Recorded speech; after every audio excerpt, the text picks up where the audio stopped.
بعض لوگ محرم الحرام میں یہ سمجھتے ہیں جیسے محرم شروع ہو جائے تو گھر کی صفائی نہیں کرنی، نہانا نہیں ہے،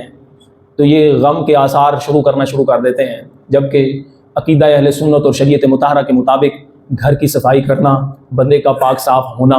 یہ لوازمات میں سے ہے کہ اگر بندے کے جسم سے بدبو آ رہی ہو وہ مسجد میں آئے تو مسجد میں آنا اس کے لیے حرام ہے۔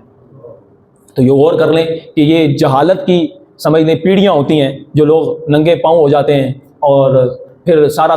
یعنی محرم نہاتے نہیں ہیں، بلکہ بعض لوگ تو اس چکروں میں ہوتے ہیں کہ محرم میں چولہا نہیں جلانا۔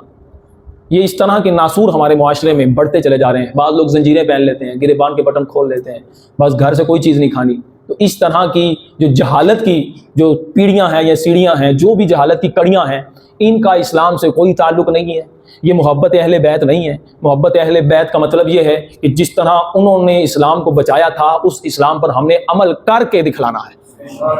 یہ مطلب ہے۔ یہ نہیں ہے کہ جناب اذانیں ادھر ہو رہی ہیں، ہم سبیلوں کی لائنوں میں لگے ہوئے، یہاں پر ہمیں نماز کے لیے بلایا جا رہا ہے، مسجد اللہ کے گھر کو آباد کرنے کے لیے بلایا جا رہا ہے، ہم ان لوگوں کے واز سننے پر لگے ہوئے ہیں کہ جو جناب گریبان کے انہوں کے بٹن کھلے ہوئے ہیں، شکل و صورت ان کی کوئی شریعت مطہرہ کے مطابق نہیں ہے، سر پہ امامہ نہیں بلکہ ٹوپی بھی نہیں ہے، ایسے لوگ کیا اہل بیت اطہار کا درس دیں گے؟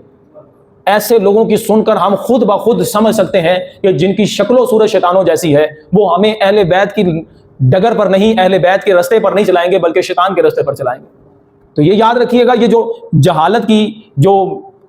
سمجھ لیں کہ جو رسیاں ہیں ہم پر پھینکی جاتی ہیں اہل بیت اطہار کی محبت کے نام پر، تو اہل بیت اطہار سے محبت کرنا ہے تو وہ قرآن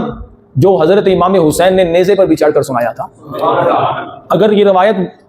مان لی جائے تو سمجھو کہ وہ قرآن سے محبت کرتے ہیں۔ تو ہم ان دنوں میں قرآن کی تلاوت کریں نا، ان دنوں میں نماز پڑھیں نا، اپنے آپ کو نیک بنائیں۔ اگر ہم فاسد تھے، ہم غلط رستے پر چلنے والے تھے، تو کم از کم انہی ہستیوں کا نام لے کر ہم یہ سوچیں کہ انہوں نے جانیں ہمارے لیے دی تھیں تاکہ ہم لوگ اسلام کے رستے پر چل جائیں، وہ اسلام بچایا جائے۔ تو آج اس بچے ہوئے اسلام پر ہم نے چلنا، تو اللہ تعالی ہمیں سمجھ کی توفیق عطا فرمائے۔ وآخر دعوانا